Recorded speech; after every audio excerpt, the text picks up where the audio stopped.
Rumeurs, on aime ça les rumeurs, d'autant plus quand ça touche les iPhones et Apple.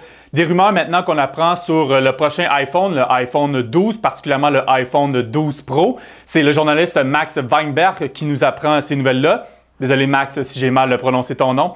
Donc c'est des informations qui sont obtenues auprès des fournisseurs, des fabricants en fait de composants des iPhones qui nous permettent de savoir un peu plus les tendances vers lesquelles Apple s'en vont. Et qu'est-ce qu'on apprend pour le fameux iPhone 12? En fait, on apprend que l'écran obtiendrait enfin un taux de rafraîchissement à 120 Hz.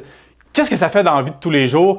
Ça offre une fluidité vraiment incroyable lorsqu'on navigue sur le web, lorsqu'on navigue d'une application à une autre. C'est quelque chose, une technologie qu'on voit de plus en plus chez d'autres fabricants de téléphones intelligents, que ce soit OnePlus, que ce soit Samsung avec le Galaxy S20 notamment, qui l'ont offert récemment, ou Google avec le Pixel 4, qui lui est à 90 Hz. Mais n'empêche, iPhone était depuis longtemps stocké aux 60 Hz et on le voyait sur l'iPad Pro, le 120 Hz. Fait que là, on se demandait quand est-ce que ça allait arriver sur l'iPhone. Eh bien, ça semblerait que ce serait pour l'iPhone 12 Pro. Forcément, cette fonction-là gruge un petit peu plus de batterie, donc on va la rehausser à 4400 mAh au lieu de 3900 en ce moment pour l'iPhone 11.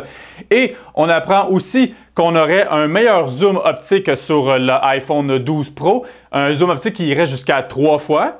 Bon, sur l'iPhone 11, on était à 2 fois, donc une fois de plus, c'est toujours plus appréciable, d'autant plus que si vous avez déjà un zoom numérique, c'est pas tout à fait génial. On voit que ça crée une espèce des grains dans l'image, fait que moindrement qu'on a un meilleur zoom optique, donc par rapport vraiment à la lentille même, ça a toujours des meilleurs rendements.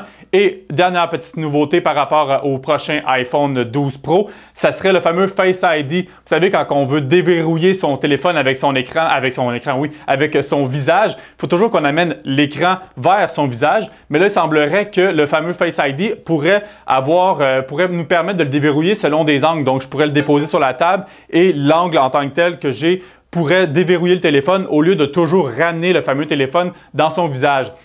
Bon, tout ça est à prendre un peu avec des pincettes parce que ça demeure, encore une fois, je le répète, des rumeurs. N'empêche, quand ça vient souvent des fabricants de composants, ça nous donne une petite idée de ce qui s'en vient prochainement. Mais amateurs d'iPhone, il va falloir que vous soyez patients parce que ça se peut que le lancement du iPhone 12 soit reporté. On le sait, avec la crise du coronavirus, les usines sont peut-être un petit peu au ralenti. Apple a déjà signifié que ça se peut qu'il y ait des retards dans le prochain lancement de ces iPhone 12. Donc, peut-être pas un lancement en septembre prochain comme on en voit depuis des années en septembre. Peut-être falloir attendre en décembre, peut-être même en début 2021. Mais quand même, des belles nouvelles peut-être qui s'en viennent en perspective pour les nouveaux iPhones.